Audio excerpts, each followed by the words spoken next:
My name is Aaron Torres, and I am a multidisciplinary artist with a focus in clothing creation and music.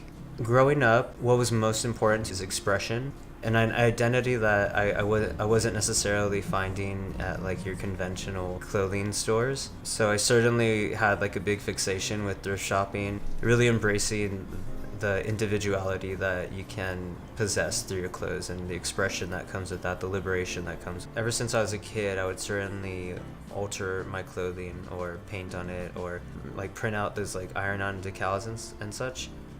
It wasn't until I was probably 18 that I actually started creating clothing like from scratch. And so when I went to art school, that's when I actually learned how to sew, and I won this contest with Urban Outfitters, and that kind of like forced me to use sewing machines, really learn how to be more professional with it. Is when I realized that making clothing was like a process I enjoyed. But I mean, honestly, I always found that my different passions were going to merge or cross promote one another. I remember the first day of art school, one of my teachers was like, "Hey, so where do you see yourself in 10 years?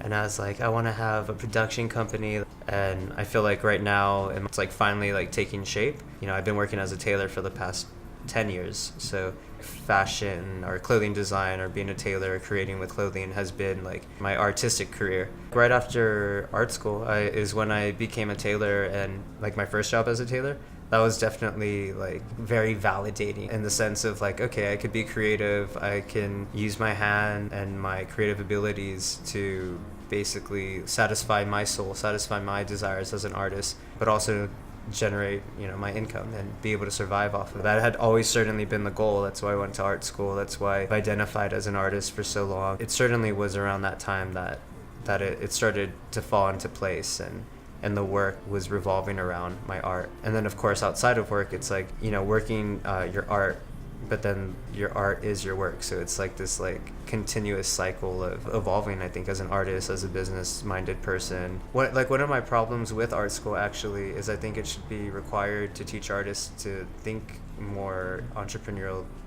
minded or business minded. To have a business mind can only help an artist, I believe, because then that pushes you to that next level, and then suddenly you're assigning yourself deadlines and you're assigning yourself a workload that you have to be accountable and responsible for. So there's like such a negative connotation, I think, towards money or towards your art being your career or calling your work a product. But I think the more you actively embrace it, then the more real and the more artistic your whole life become. You know, I don't think money is the root of all evil, but greed certainly is. I think you can have value in yourself as an artist, charge what you're worth or sell your product for what it's worth, but also be as reasonable as humanly possible. And with my clothing being a sustainable clothing line, the responsibility as a designer is to not only sustain it environmentally, but economically and financially.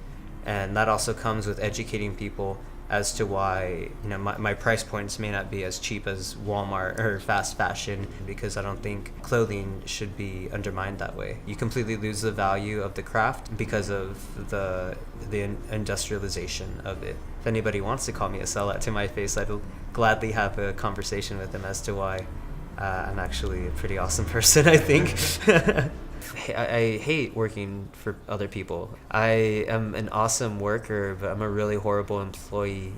Even though I've happened to work in my field for a decade now, the goal was always to get to the point where I had enough education, experience, and confidence to be able to work for myself. So the first time I took the leap of faith was when I was living in Austin. That was 4 years ago that I quit all my jobs as a tailor, or I worked as a production sewer for my friend and an assistant designer for another friend. It just got to the point where I put myself out there to accept freelance work, and that started outweighing my time that I had to focus on my job. You feel it as an artist when you realize that there's never going to be a perfect time to take that leap, and that's why it's a leap of faith. With it, you know, comes a lot of fear and uncertainty, but with it comes this fire that you have to create because you are dependent upon yourself at that point. Yeah, it forces you to deliver, you know, to produce. That's what I always